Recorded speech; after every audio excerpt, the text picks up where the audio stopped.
Abramos nuestras Biblias en la epístola de Santiago. Cuando la tengan, por favor, me dan un fuerte amén.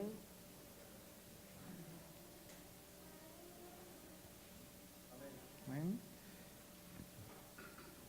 Hermano, quiero que nos coloquemos de pie para leer la palabra, por favor.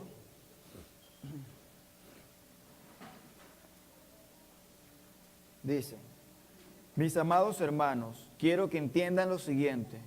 Todos ustedes deben ser rápidos para escuchar, lentos para hablar y lentos para enojarse. El enojo humano no produce la rectitud que Dios desea. Así que quiten de su vida todo lo malo y lo sucio y acepten con humildad la palabra que Dios ha sembrado en el corazón, porque tiene el poder para salvar su alma. Oraré nuevamente. Señor y Dios Todopoderoso, Padre, yo te doy gracias en el nombre de Cristo, Señor. Gracias, Padre, por la oportunidad de poder, Señor, estudiar tu palabra. Gracias, oh Rey Celestial, por cada uno de mis hermanos aquí presentes. Señor, yo te suplico, Señor, con todas mis fuerzas, Señor, y te ruego de todo corazón que cada una de nuestras vidas den gloria a ti, Señor. Que cada una de nuestras vidas, Señor, cumpla el propósito, Señor, de estar aquí esta noche, Señor. Y no es que cada uno de nosotros, Señor, salga contento, Señor. El propósito, Señor, esta noche es que podamos dar gloria a tu nombre. Tanto los que estamos en predicación, los que estamos en servicio, los que estamos, Señor, alimentándonos de tu palabra. Todos estamos aquí con un solo propósito, Señor, y es que Cristo sea manifestado en medio de nuestras vidas, Señor. Te damos las gracias, Señor, a ti, Padre Santo, por permitirnos, Señor, tener este manual de instrucciones, Señor, tener tu palabra, Señor, tener tu evangelio en medio de nuestros corazones que transformó nuestras vidas para poder, Señor, caminar en santidad contigo, Señor. En el nombre de Jesús, amén y amén. Bueno, hermanos, ¿cómo están? Bueno, abran sus Biblias, la carta de Santiago, en el versículo 19, 1:19. Dice así: mis amados hermanos, quiero que entiendan lo siguiente. Todos ustedes deben ser rápidos para escuchar, lentos para hablar y lentos para enojarse. El enojo humano no produce la rectitud que Dios desea. Así que quiten de su vida todo lo malo y lo sucio y acepten con humildad la palabra que Dios les ha sembrado en el corazón, porque tiene el poder para salvar su alma. Hermanos, gracias al Señor, pues tengo la oportunidad de estar nuevamente aquí con ustedes, estudiando esta tercera parte de la carta a Santiago, para poder estudiar un poco de lo que el Señor me ha llevado a explicar en la noche de hoy. Primero vamos a recordar algunos puntos que hemos visto en las dos prédicas anteriores para poder tener el contexto de lo que hemos venido desarrollando. Para entender un poco más de todo esto, hay una parte fundamental del libro que no podemos olvidar, y es el propósito del libro. El propósito de este libro es demostrar que la fe siempre va a producir buenas acciones. La fe no es una fe que está muerta, es una fe que está viva y que siempre va a producir buenas obras. Obviamente no podemos de ninguna manera, no podemos de ninguna manera separar una de la otra, porque si una persona afirma que tiene fe, pero su vida no es reflejada en fe, esa tal persona es un mentiroso.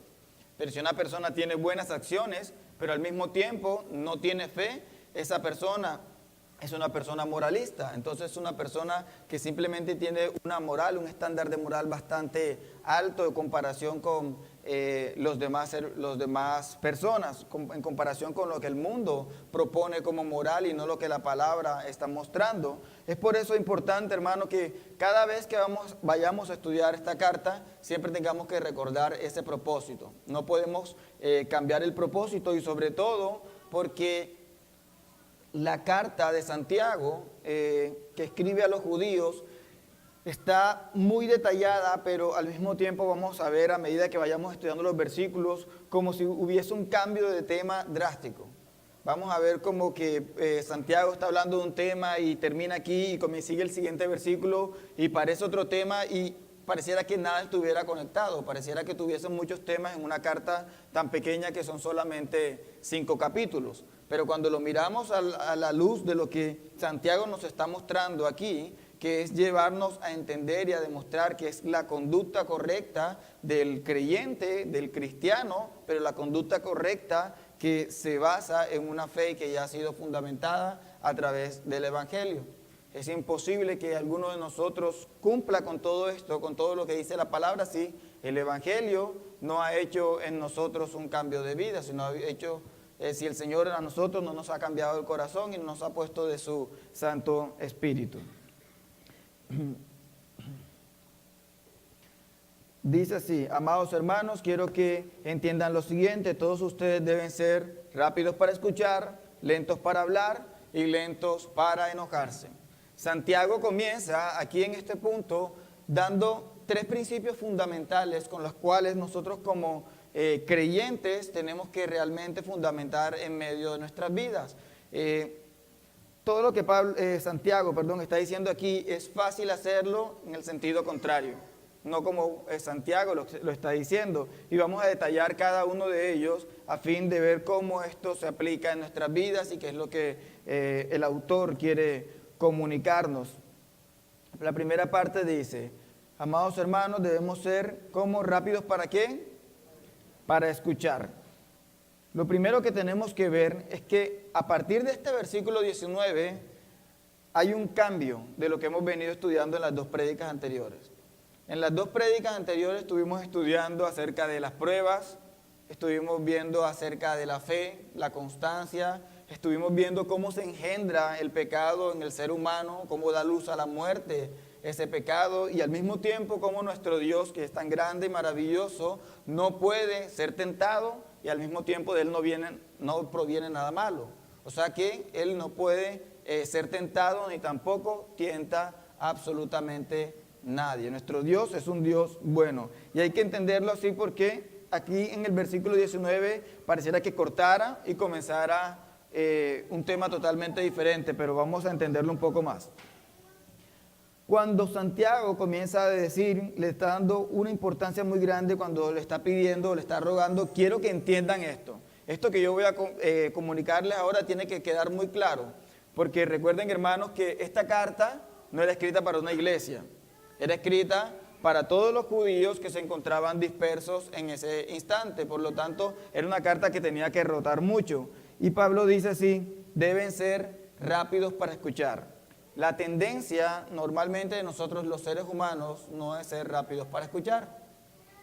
La tendencia de nosotros cuando alguien viene a hablarnos y vemos que ese hermano seguramente está demorando más de 5 minutos con la palabra, ya nos cansamos, ya nos aburrimos, ya queremos cortar la conversación, ya queremos hablar nosotros, ya queremos que nos escuchen a nosotros. Pero aquí el apóstol está diciendo: hagamos silencio, concentrémonos en lo importante y seamos rápidos para escuchar. No quiere decir el oído más rápido que puede escuchar todas las conversaciones, porque eso es chisme. Lo que está diciendo es: sé rápido para escuchar. Hay una intencionalidad bien marcada y bien clara hacia estar atento hacia lo que la otra persona está diciendo. Un ejemplo de eso puede ser, pues yo estoy aquí exponiendo, predicando la palabra del Señor, y a mi vista todos los que están aquí al parecer están escuchando, pero muy seguramente algunos tienen que estar pensando: hace mucho frío y no me están escuchando. Otros están pensando: aquí hace calor, no hubo tanta silla, no vino tanta gente, hay sillas vacías, nos faltaron. Entonces, Santiago estar diciendo esto: debemos ser rápidos para escuchar, lo que está marcando es la intencionalidad de la atención que debemos captar. De que cuando alguien se presenta delante de ti a exponer algo, tú tienes que estar atento a eso antes de dar conjeturas tan rápidamente. Y no solamente lo llevamos al punto de cuando alguien nos habla, ya sea un expositor, un hermano, alguien que esté predicando la palabra del Señor, alguien que esté enseñando, sino también llevémoslo al punto de la palabra del Señor en el sentido de nuestros devocionales. Nosotros debemos ser rápidos para escuchar. Cuando el Señor te habla, supongo que te habla cada día, cuando el Señor te transmite su palabra y lo que Él espera de ti, ¿qué tanto atesoras tú de lo que el Señor te está diciendo? ¿Estás siendo rápido para escuchar la voz del Señor? ¿Estás siendo rápido para atesorar la voz del Señor o dentro de 15, 20 minutos o al día siguiente ya no recuerdas absolutamente nada de lo que leíste? Si ya tú no recuerdas nada de lo que leíste y de lo que el Señor diría yo que te confrontó en ese momento, si tú no lo recuerdas, no fuiste rápido para escuchar. Simplemente hiciste una lectura de pasón, la cual no te quedó nada.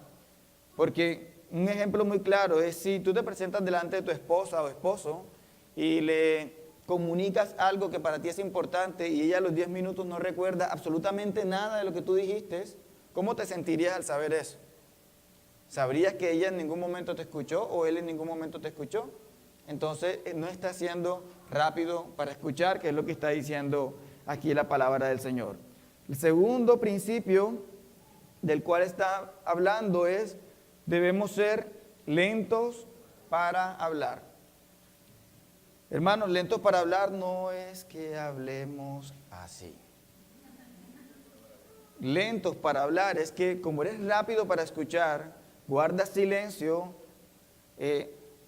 realmente verificas o estás atento a lo que estás escuchando y luego, después de haber analizado eso, sí das tu opinión. Ser lento para hablar no es sacar conclusiones a la ligera.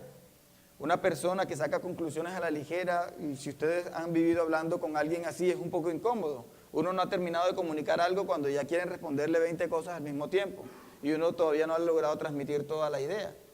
Siempre que una persona es rápida para hablar, generalmente esa persona saca malas conclusiones.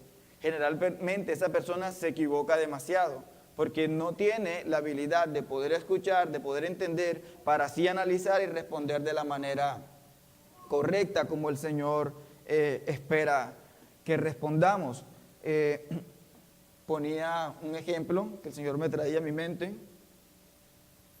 Un ejemplo que el Señor me traía a mi mente es en el momento en el que alguien, vamos a poner un ejemplo aquí a la congregación, un hermano de la congregación se te acerca a exhortarte, a decirte, por ejemplo, hermano William, necesito hablar con usted, tengo que exhortarlo. Antes de que yo termine de decir, no voy a decir que eres tú, pero antes de que yo termine de decir que tengo que exhortarte, ya muy seguramente en la mente de nosotros como creyentes ya tenemos muchos argumentos sin aún saber qué me van a preguntar.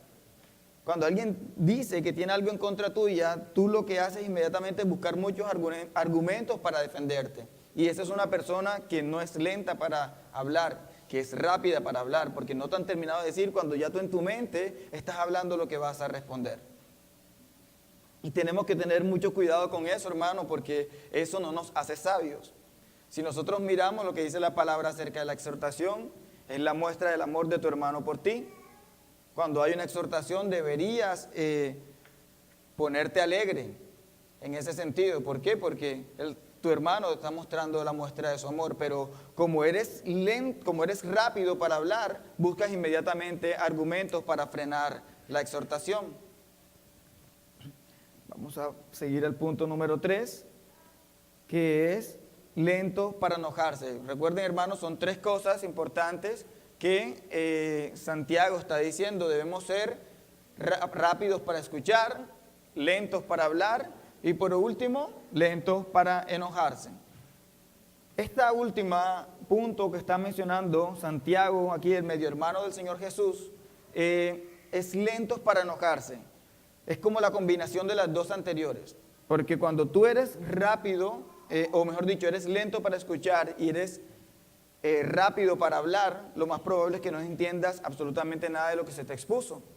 Y como consecuencia de eso, de no saber, va a venir un enojo muy rápidamente. Vas a sacar conclusiones erradas, vas a sacar malas interpretaciones y te vas a tender a enojar muy rápido porque no estuviste atento a lo que la otra persona te estuvo diciendo. Estos 3 principios que está marcando Santiago en este punto tienen una intención principal. Y la intención principal es mostrar cómo debe ser la conducta del creyente. Cómo debe ser aquella persona que manifiesta o que dice seguir a Cristo, su fe se debe manifestar en estos hechos puntuales. Esta carta de Santiago es muy comparado con los proverbios, porque tiene muchos versículos que parecerían sueltos uno del otro, pero bajo el principio de que son el producto de la fe, pues no lo vamos a ver sueltos como muchas personas de alguna manera dicen. Si nosotros miramos lo que dice Números, no lo busquen, yo lo leo acá. Números en el capítulo 14, versículo 18, dice: el Señor es lento para enojarse y está lleno de amor inagotable, y perdona toda clase de pecados y de rebelión, pero no absuelve al culpable.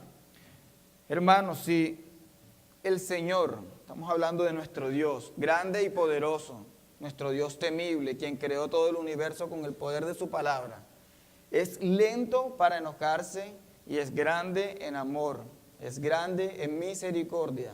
Si nuestro Dios es de esa manera, ¿por qué nosotros que somos criaturas, somos parte de la creación tan grande que hizo el Señor, por qué sí muchas veces somos rápidos para enojarnos? Porque muchas veces sí tomamos a la ligera todas las cosas que escuchamos. Si nuestro Dios que creó todo y nosotros estamos llamados a imitar a Cristo Jesús, ¿qué se espera de nosotros? ¿Qué se espera que nosotros deberíamos hacer? ¿Cómo se espera que nosotros deberíamos vivir? Imagínense, hermanos, traten de recordar desde el momento en el que ustedes entendieron que eran salvos, desde el día en que el Señor los salvó. Y desde ese momento hasta el día de hoy, ¿cuántas veces has pecado? Mucho, ¿verdad? Y tú estás seguro de que todos esos pecados han tenido una consecuencia, de alguna manera, en que en todos los momentos el Señor ha derramado su ira sobre ti por haber pecado. No, ¿verdad? Porque está su misericordia. Entonces, ¿por qué cuando llegamos a la casa, de alguna manera, muchas personas llegan a la casa y ven algo que no está bien, inmediatamente se enojan con su esposa? Porque muchas esposas, su esposo hace algo de alguna manera que no esté bien e inmediatamente hay enojo. Porque muchas veces nuestros hijos, por ser como son, que son niños muy activos, muy fuertes con la energía, porque muchas veces nos sacan el enojo tan rápido. Si el Dios que nosotros tenemos es un Dios tan grande que es lento para enojarse, o imagínense ustedes si el Señor nos tratara como muchas veces nosotros tratamos, en medio del enojo, en medio de muchas veces palabras hirientes, en muchas veces que decimos cosas que no debemos decir. Nuestro Dios nos da la muestra de cómo es Él y cómo debemos ser nosotros. Y para Él es un principio fundamental porque hace parte de Él en todo su ser y nosotros estamos llamados a imitarlo. Debemos ser lentos para enojarnos porque el enojo no produce la rectitud que Dios desea. Ahora, yo les ponía un ejemplo ahorita, cuando un hermano viene y se acerca a exhortarnos. Quiero que recuerden algo, que muy seguramente fue hace poquito tiempo. La última vez que alguien te exhortó, y no quiero que lo digas, ¿cuál fue tu primera reacción? ¿Fue de enojo? Esto es un punto para que lo revisemos, para que miremos cómo estamos reaccionando y qué es lo que hay dentro de nuestros corazones. La última vez que alguien de acá de la congregación o de afuera se te acercó a exhortarte, teniendo o no teniendo la razón, no importa el punto, pero alguien se te acercó a exhortarte, ¿cuál fue tu reacción? Aunque la otra persona no la haya visto, ¿qué pasó por dentro de ti? La exhortación no es agradable, no creo que haya la primera persona que diga, me siento agradado porque me exhortaron. La exhortación no es agradable, la exhortación duele porque generalmente están poniendo a exposición tu pecado. Pero de esa manera, así como tú entiendes que lo que está ahí en tu corazón está mal, es en lo que tú debes trabajar y vamos a estudiarlo en los versículos siguientes. El enojo humano no produce la rectitud que Dios desea. Este punto es importante porque tratamos los tres principios que Santiago está tocando. Rápidos para escuchar, lentos para hablar y lentos para enojarnos. Y dice ahí mismo, a renglón seguido, versículo 20, el enojo humano no produce la rectitud que Dios desea.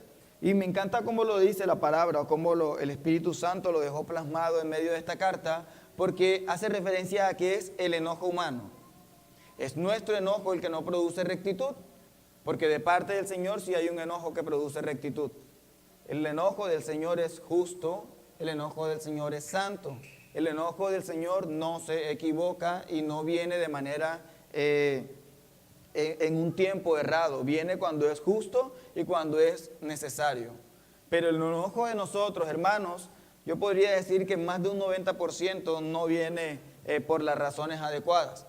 El enojo de nosotros siempre viene por lo que ya estudiamos en la prédica pasada. El enojo de nosotros viene porque en medio de nosotros el pecado sale a raíz de nuestra naturaleza pecaminosa, de nuestra propia concupiscencia, y es placentero enojarte. Es placentero, de alguna manera, cuando ves algo o sabes algo que no está bien, enojarte es placentero, porque si no, no lo hicieras.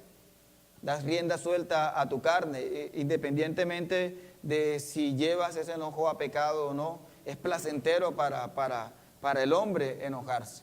Por eso dice, el enojo humano no produce la rectitud que Dios desea, porque todo el enojo no es malo. Pero sin embargo, otra palabra en Efesios dice, no dejen que el enojo los controle. No permitan que el sol se ponga mientras siguen enojados. Y es una palabra muy, muy verdadera, obviamente es palabra del Señor, pero al mismo tiempo muchas veces queremos excusarnos o escudarnos en este versículo, diciendo, bueno, está bien, no puedo irarme, pero no puedo pecar. Pero de alguna manera, muchas veces esto va de la mano. De alguna manera, muchas veces esto va entrelazado, porque si tú tomas el principio bíblico como se lo he escuchado, mal hecho, como se lo he escuchado a algunas personas, lo malo está en que el sol se ponga mientras yo esté enojado. Pero si me enojo y me arrepiento y le pido perdón en la noche, ahí no es malo. Entonces se dan como una especie de lapso permitido de, puedo pecar del enojo. Si pequé a las 6, me enojé con mi esposa, por ejemplo, hasta las 10 que me acuesto tengo ese lapso para disfrutar mi enojo con ella y después le pido perdón. No es correcto, ¿verdad? El enojo humano no produce la rectitud que el Señor, no produce la rectitud que Dios desea. Eso es lo que nos dice la palabra del Señor. Ahora bien, ¿qué nos toca a nosotros después de habernos enojado? ¿Pedir qué? Y si te toca pedir perdón, era porque no produjo rectitud. Después que estás enojado, te toca, en la mayoría de las veces, tener que pedir perdón. Primero, por haber pecado contra tu hermano. Segundo, por haber pecado en contra del Señor. Pero siempre, la gran mayoría de las veces, el enojo en el ser humano termina de esta manera, pidiendo perdón porque no era de la manera correcta. Y es por eso que estamos viendo estos tres principios. Escucha, habla con calma, piensa lo que vas a decir y cálmate en el enojo, porque no vas a agradar al Señor de esa manera. El enojo humano no produce la rectitud que Dios desea, y es la actitud de los creyentes. Debe ser la actitud del creyente. Muchas veces tendremos a pensar de que, como Santiago habla de las obras, muchas veces pensamos que estas obras son solamente las obras de ayudas, beneficencia, ayudar a un hermano que está necesitado, abrigar al que está con frío, y de alguna manera sí se espera de los creyentes esto, pero esta primera parte que está hablando Santiago no está hablando de esa clase de obras, está hablando de la clase de obras que tú produces como creyente, o sea, que sale de ti, que no se espera algo adicional como ayudar de pronto a un hermano que está en necesidad porque está sin trabajo, sino lo que tú vas a reflejar, las obras que se notan en ti de que has sido un nuevo creyente, de que has nacido de nuevo. Amén.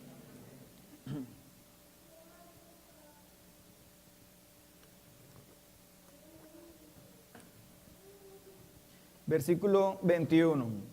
Así que quiten de su vida todo lo malo y lo sucio y acepten con humildad la palabra que Dios les ha sembrado en el corazón, porque tiene el poder para salvar su alma. Desde este punto, ya Santiago ya no está hablando solamente del pecado que puede producir el enojarse. Desde este punto, ya Santiago está hablando de cualquier tipo de pecado que pueda haber en nuestras vidas. Está diciendo que deben quitar todo lo sucio y todo lo malo. ¿Cuántos tienen cosas sucias y malas en su corazón? Uy, creo que esta es una iglesia demasiado santa. Todos tenemos cosas sucias y malas en nuestro corazón porque de allí nacen los actos pecaminosos. El pecado es sucio y el pecado es malo. El pecado trae muerte. Entonces aquí dice, eso que es sucio, eso que es malo, córtalo porque no y acepta con humildad la palabra del Señor porque es lo que trae vida. Y si, por ejemplo, el ejemplo que estábamos tocando ahorita, te acercas al hermano a exhortarlo y tú te das cuenta que dentro de ti tu reacción es de dureza, como de enojo, como de no me parece. Inmediatamente esa exhortación deja revelar en ti esa actitud sucia y esa actitud mala. ¿Por qué? Porque no aceptas que otro hermano venga a corregirte. Y este diseño es el diseño del Señor. La iglesia es el diseño del Señor en el cual tú vas a ser exhortado, en el cual tú vas a ser pulido hasta ser formado a la imagen de Cristo. Entonces, cuando tú te das cuenta de que hay esa resistencia porque te dijeron lo que no querías escuchar, cuando tú te das cuenta de que en tu corazón hay cosas sucias y que en tu corazón hay cosas malas.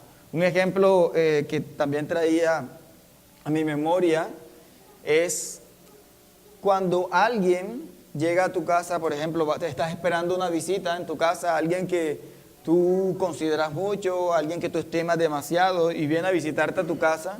Tú generalmente vienes, preparas tu casa, la aseas mucho mejor ese día, preparas una buena comida, arreglas todo para que esa persona que llegue a tu casa vea, o no tanto lo que vea, sino que se sienta agradada contigo, se sienta agradada en la casa. Eso es lo que tú vas a buscar. Pero también de ese modo no permites que las cosas que están mal de tu casa salgan a la luz. No permites que las cosas que no se ven bien, no se vean. Y eso es lo que sucede con esas cosas sucias y con esas cosas malas que hay en la vida del creyente. Generalmente no son fáciles de ver. Generalmente no son muy visibles. Y por ejemplo, si esa persona llegara a tu casa y te visitara, tú no colocarías el cesto de la ropa sucia en medio de la sala, porque no sería agradable. ¿Tú qué haces? Lo guardas allá en tu cuarto, el patio, la zona de labores, donde lo coloques, pero son cosas que no se dejan ver. Así es el pecado, que muchas veces es sucio y malvado que está en nuestros corazones, pero permanece allí. Y al ser expuesto por la exhortación del otro hermano, es ahí cuando sale a la luz, es ahí cuando te das cuenta de que hay muchas cosas que no están bien en medio de tu corazón. Por eso la palabra dice, quiten. O sea, no es que el Señor te la va a quitar. Dice, quiten ustedes mismos lo sucio y lo malo. Yo sé que cuando conocimos del Señor, el Señor quizás cambió de nuestras vidas muchas cosas al punto de que rechazamos el pecado. Aborrecíamos el pecado. Muchas cosas que antes amábamos y sentíamos placer en hacer, hoy en día decimos, qué cosa tan terrible que yo hacía y no lo soportas. Pero al mismo tiempo hay muchas cosas que antes te gustaban mucho y hoy te siguen gustando. A tu carne le siguen gustando. Pero tienes que luchar para que eso no te gobierne. Por eso la palabra dice, quiten. O sea, el Señor está dejando la responsabilidad ¿dónde? En nosotros. Está dejando la responsabilidad en nosotros porque el Señor ya nos dio a nosotros su espíritu. Y si nos dio su espíritu, el pecado no nos gobierna. Y si el pecado no nos gobierna, tú puedes quitar lo sucio y puedes quitar lo malo que hay en tu corazón. Porque el Señor te dio las maneras de hacerlo. ¿Y cómo quitas lo sucio y lo malo que hay en el corazón? Si aceptas con humildad la palabra que Dios te ha sembrado en el corazón, porque tiene el poder para salvar tu alma. Aceptar con humildad la palabra del Señor en nuestros corazones es recordar lo que primero estudiábamos la prédica anterior, que decíamos que todo lo malo proviene de nosotros, todo el pecado proviene de nuestro corazón, nuestros deseos nos seducen, nuestros deseos nos arrastran y nos incitan a pecar, nuestra propia carne, nuestra propia concupiscencia. Y eso lo contrastamos al mismo tiempo con lo que nos está diciendo la palabra aquí. Y acepten con humildad la palabra que Dios ha sembrado en el corazón porque Él tiene el poder para salvar. ¿Qué quiere decir? Acepta con humildad que lo que viene de ti es malo, pero lo que viene del Señor es bueno. Entiende tu posición y entiende su posición. Aquí lo que está diciendo es: lo que sale de ti es malo y lo que viene de mí, hablando del Señor, es bueno. Acéptalo con humildad, que esa es la única manera en que tú vas a poder sacar de tu corazón todo aquello que está mal. La manera en que tú vas a poder echar a un lado el pecado, porque esa palabra del Señor es la que tiene el poder para salvar tu alma. Esa palabra del Señor es la única que puede cambiarte, es la única que te puede de alguna manera dejar luchar contra todas esas cosas, contra todos esos pecados que te quieren gobernar. Amén.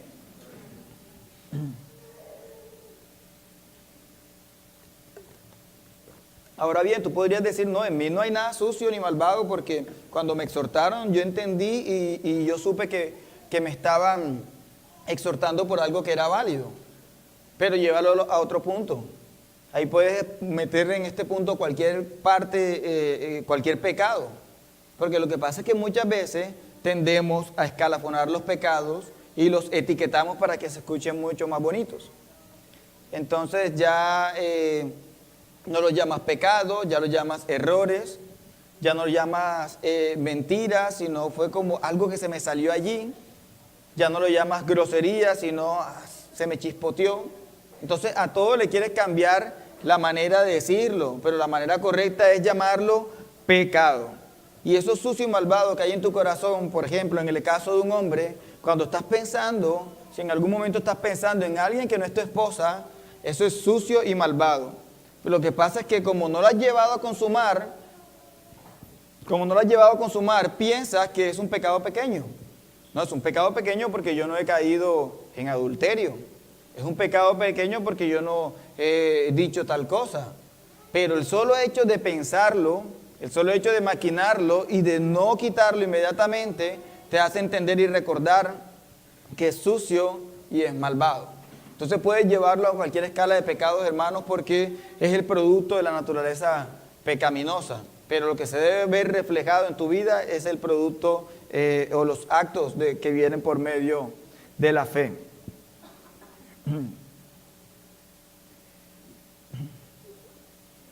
Así que quiten de su vida, sigo en el versículo 21, todo lo malo y lo sucio, y acepten con humildad la palabra que Dios les ha sembrado en el corazón, porque tiene el poder para salvar su alma. Y acepten con humildad, estoy repitiendo lo mismo, perdón. Versículo 22. No solo escuchen la palabra de Dios, tienen que ponerla en práctica. De lo contrario, solamente se engañan a sí mismos. Escuchar la palabra del Señor no tiene ningún sentido siempre y cuando el Espíritu Santo no obre en medio de nuestros corazones. Escuchar la palabra del Señor sin la obra de Dios es como escuchar cualquier tema. No tiene ningún sentido, no tiene ningún significado, porque cuando el Señor hace un cambio en medio de nuestras vidas es cuando esa palabra que has escuchado comienza a producir frutos. No comienza a producir frutos por tus propias fuerzas, no comienza a producir frutos porque tengas ciertos intereses, comienza a producir frutos porque escuchaste lo que el Espíritu Santo está haciendo en medio de tu corazón. Y hace unos días atrás hablaba con un hermano de acá de la congregación y hablábamos acerca de alguien que conocí algún tiempo y yo le decía que era una persona tan sabia en la palabra del Señor, tenía tanto conocimiento que cuando yo hablaba utilizaba unos términos que jamás en mi vida yo había escuchado, unas teorías que tampoco había escuchado jamás, y yo decía como que, wow, tiene mucho conocimiento, pero cuando ese conocimiento tenía que reflejarse de otra manera, que no fuera simplemente hablarlo, escucharlo, sino que se viera en su vida, es ahí donde algo no conectaba. Es ahí donde algo no hacía como el contacto o el clic que tenía que hacer para realmente producir lo que el Señor espera de aquel que estudia la palabra del Señor. O mejor, lo que el Señor espera, no lo que se espera de aquel que estudia la palabra del Señor. Y es un punto, hermanos, que como pastor de la congregación, de alguna manera ha llegado a preocuparme muchas veces porque aunque pensaba en este personaje lejos, que no es de aquí, de alguna manera me llevaba a pensar en muchas personas que sí son de aquí. Muchos hermanos o Creo yo que son hermanos, muchas personas que tienen tanto tiempo aquí compartiendo con nosotros, que de alguna manera tú ves como que, y tú quedas como, no entiendo por qué si saben, no entiendo por qué si escuchan, no actúan. ¿Qué está pasando? Que en la vida del creyente llega a saber tanta doctrina y al mismo tiempo no lo puedes conectar con su vida. ¿Qué está pasando realmente en nosotros muchas veces? Porque igual como seres humanos vivimos en medio de esta naturaleza pecaminosa y lastimosamente seguiremos pecando. Pero hay veces que es como algo recurrente y es un temor que me da. Es un temor que me da porque muy fácilmente en esta iglesia no se predica falsas doctrinas. Gracias al Señor nos ha dado buena palabra, gracias a Dios nos ha alimentado bien. Y la tendencia de congregaciones como esta no es a torcer la palabra. La tendencia de congregaciones como esta es a enfriarse, a saber mucha palabra y verlo como cualquier cosa.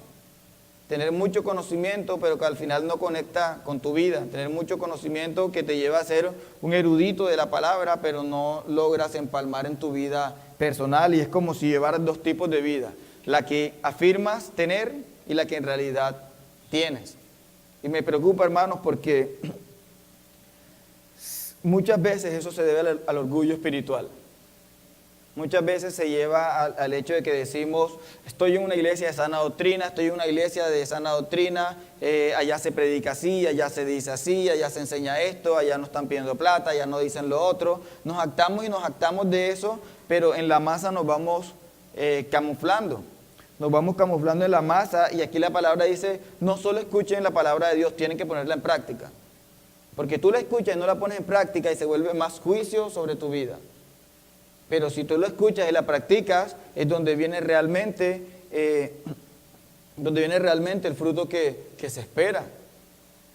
Entonces, hermanos, tenemos que estar muy atentos porque quizás del conocimiento podemos llenarnos de orgullo de eso y terminar yéndonos hacia otro lado. Y he visto muchas iglesias con esto, con conocimiento más del que cualquiera de nosotros aquí pudiese o puede tener en estos momentos. Pero al final no ha servido de nada, porque sus vidas reflejan otra cosa. Por eso dice, no solamente escuchen, tienen que ponerla en práctica. De lo contrario, solamente se engañan a sí mismos. Y la palabra original que utiliza aquí, o mejor sí, que utiliza el autor para decir que solamente se engañan a sí mismos, es en original, hace referencia a darse a sí mismo falsas argumentaciones. O sea que no es solamente que entendió algo mal, no solamente que escuchó y no obedeció, es simplemente escuché, entendí, pero no me parece, que es la palabra número 1 de hoy en día, no me parece, y yo mismo vengo y rebusco mis argumentaciones propias para poder contrarrestar lo que dice la palabra del Señor. Y yo sé que muchos aquí quizás nunca dirán, yo no quiero hacer esto que el Señor dice, o yo no me voy en contra de esto, no estoy de acuerdo con lo que el Señor dice. Pero al mismo tiempo, sus acciones sí dicen eso, aunque no sean pronunciados en palabras. Cuando tenemos que disciplinar a nuestros hijos, como dice la palabra de Dios, pero no lo hacemos, ahí es cuando estamos escuchando la palabra y no la ponemos en práctica. Cuando tenemos que tratar a nuestras esposas como un vaso frágil, como un vaso más frágil, como dice la palabra, y no lo hacemos, entonces es ahí cuando estamos escuchando la palabra del Señor y no la estamos poniendo en práctica. Cuando los hijos llegan a casa como desobedientes y no obedecen a sus padres, es ahí donde están decidiendo desobedecer la palabra de Dios al no ponerla en práctica. Entonces no es el hecho de que alguien se rebele directamente, porque creo que muy pocas veces he visto a alguien diciendo eso. Muy pocas veces lo he visto, pero cuando su vida refleja otra cosa totalmente diferente es, la escuché, la entendí, porque estamos hablando de que la entendí, pero yo me lleno de argumentos suficientes y necesarios para pensar una cosa diferente de lo que el Señor está diciendo. Entonces, eso es lo que pasa en la vida de iglesia. Versículo 23. Pues si escuchas la palabra, pero no la obedeces, sería como ver tu cara en un espejo. Te ves a ti mismo, luego te alejas y te olvidas de cómo eres.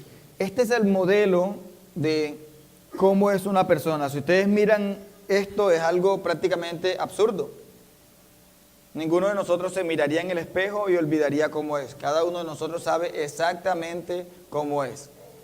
Se conoce totalmente cómo es. Cuando se mira en un espejo, ve su reflejo realmente. Pero la palabra del Señor, de alguna manera, termina siendo un espejo para nuestras vidas, en el sentido de que al tú leerla, al tú estudiarla, al tú confrontarte con ella, termina siendo un reflejo o termina viendo un reflejo de lo que tú eres. Y la mayoría de las veces el reflejo que tú encuentras ahí acerca de ti no es acorde a lo que el Señor dice. Por lo tanto, te toca esforzarte, te toca escuchar, te toca obedecer, te toca orar para que el Espíritu Santo del Señor cambie tu corazón y te lleve a agradar al Señor. Pero entonces no queremos ver ese tipo de reflejos, sino que muchas veces hacemos la otra parte. Aquel que se miró, luego dio un paso atrás y ya no recuerda cómo es. En palabras que yo podría decir, es alguien que no es normal. Alguien que tiene un problema mental, alguien que tiene algún déficit, algún síndrome, algo extraño, pero no es lo más normal. No es lo normal que tú te mires en el espejo y no recuerdes cómo era. No es normal que escuches la palabra del Señor y no la pongas en práctica. No es normal que digas ser cristiano y escuches la palabra de Dios y te dé igual. No obedezcas. Eso es lo que es, completamente anormal. Y eso es lo que quiero, hermanos, que hoy estemos revisando en medio de nuestras vidas. Quiero que miremos y que cada uno analice en su corazón qué es eso sucio y malo que no ha cambiado. Y no mire las cosas más perversas, mire las cosas sencillas que al final terminan siendo pecado en medio de nuestras vidas si no lo cambiamos. Esas cosas sencillas, esas cosas que tienes ocultas que solamente tú sabes. Para algunos son muchas y son evidentes, porque escuchan y no obedecen. Pero para otros que aparentemente podemos delante de todo el mundo mostrarnos como santos en todos los sentidos, dentro de nosotros hay cosas que están mal.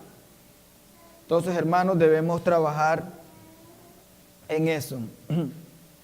Versículo 25 dice: pero si miras atentamente en la ley perfecta que te hace libre y la pones en práctica y no olvidas lo que escuchaste, entonces Dios te bendecirá por tu obediencia.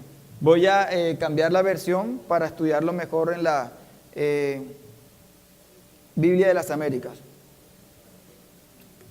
La Biblia de las Américas me lo muestra de una manera mucho más detallada, que cuando estuve estudiando me di cuenta que parecía mucho más al original. Dice así: pero el que mira atentamente a la ley perfecta, la ley de la libertad, y permanece en ella, no habiéndose vuelto un oidor olvidadizo, sino un hacedor eficaz, este será bienaventurado en todo lo que hace. Este pero con el cual estamos empezando aquí está haciendo un contraste muy, muy grande entre aquella persona que se mira en el espejo, que no recuerda cómo era, y este pero viene a contrastarlo con esta otra persona que mira atentamente la ley perfecta, la ley de la libertad, y dice así: y permanece en ella, no habiéndose vuelto un oidor olvidadizo, sino un hacedor eficaz. Este es el punto en el que Santiago, en este capítulo primero, en estas últimas porciones de la palabra, está diciendo, es el punto al que todo cristiano debe llevar. Es el punto al que el creyente necesita llegar. Y si no lo estamos cumpliendo, si no lo estamos haciendo, de alguna manera el Espíritu Santo nos va a llevar a estar en este punto. Pero si nosotros no podemos controlar lo que hacemos, de alguna manera, en los puntos que hemos estado mirando, lo más probable es que no tengamos el Espíritu Santo en medio de nuestros corazones. Lo más probable es que no seamos creyentes verdaderos. Y cuando está hablando aquí de la ley perfecta, la ley de la libertad, quiero hacer una aclaración ahí. No estamos hablando de la ley mosaica, estamos hablando en general de la palabra del Señor, porque incluso está hablando de toda la palabra en general, y muchos de los que aún en ese tiempo ya tenían palabra del mismo Cristo, aunque no estaba revelado todo el canon del Nuevo Testamento. Pero hay un punto principal y hay una palabra en griego que es epilesmones.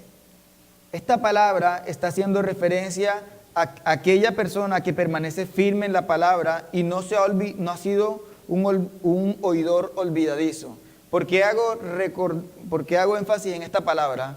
Porque muchos podrían decir, yo leí la palabra del Señor y al día siguiente olvidé lo que había leído. O muchas personas podrían decir, bueno, yo tenía que hacer un ejemplo, el devocional con mi hijo hoy y me enredé, no pude, llegué tarde del trabajo, olvidé hacer cierta cosa y listo, no pude hacerlo. Entonces, muchos pensaríamos que el ser una persona olvidadiza llegaría a ese punto, pero la palabra original con la cual Santiago está escribiendo, el concepto dice, es olvidar por falta de atención, o sea que la persona como tal tiene poco interés. Entonces, esta persona que es con la cual sí debemos describirnos, con la cual es la persona ideal que Santiago está describiendo de cómo nosotros deberíamos ser, no puede olvidar o no debe olvidar la palabra de verdad, permanece firme en ella. ¿Por qué? Por el simplemente hecho de que le interesa, por el simplemente hecho de que al ser, al ser palabra de Dios, va a estar muy atento porque es de lo que él quiere alimentarse, es lo que él quiere conocer, es lo que él quiere entender, es lo que él quiere saber, es lo que él quiere vivir. Es por eso que este segundo personaje que nos menciona la palabra no es un oidor olvidadizo, es un oidor que está atento a la palabra de verdad en medio de su vida. Y dice, sino que es un hacedor eficaz. Este será bienaventurado en todo lo que hace. Hermanos, para terminar, en la última parte del versículo está diciendo que como no es un oidor olvidadizo, debe ser un hacedor eficaz. Debe ser esta persona que será bienaventurada por lo que hace. Y este es el punto principal por el que cambié la versión, porque la versión anterior dice, entonces Dios lo bendecirá por su obediencia. Queda como en un ámbito muy abierto, pero acá le está dando el realce original. Aquí dice, este será bienaventurado por lo que hace. Y además de las bendiciones que puedan venir de parte del Señor por nuestra obediencia, porque el Señor es bueno, muchas veces lo hace, siempre lo hace, perdón. Además de estas bendiciones que de alguna manera puedan verse reflejadas en nuestra vida, el griego original que utiliza aquí la palabra es, permíteme un segundito, apellesis. Este verbo está haciendo referencia a aquella persona que de alguna manera no está pensando en esas bendiciones que se puedan ver reflejadas, sino que está pensando en agradarse de aquello que proviene de la palabra del Señor. Es aquella persona que está agradándose o que está dichoso de cumplir con el mandato bíblico. Lo que quiere decir que el producto de nuestra fe debe ser de alguna manera nuestros actos de obediencia y tienen que verse reflejados. Pero no tienes esa fe y no tienes esos actos de obediencia para que todos te vean ni por esperar una bendición de parte del Señor. Tienes esos actos de obediencia porque tú mismo te complaces en hacer la voluntad del Señor. Y eso cambia toda la perspectiva de tu manera de ver las cosas. Porque muchos seguramente querrán obedecer porque el Señor me castigue. Muchos querrán obedecer porque el Señor me quite o me dé, me bendiga o no me bendiga. Pero aquí el Señor está haciendo referencia a obedezco, bienaventurado es aquel que realmente se esfuerza por sentirse complacido o por sentirse complacido en la palabra del Señor. Siente complacencia, se siente dichoso de hacer la voluntad del Señor. Bueno, hermanos, vamos a orar. Amado Señor, Dios Todopoderoso,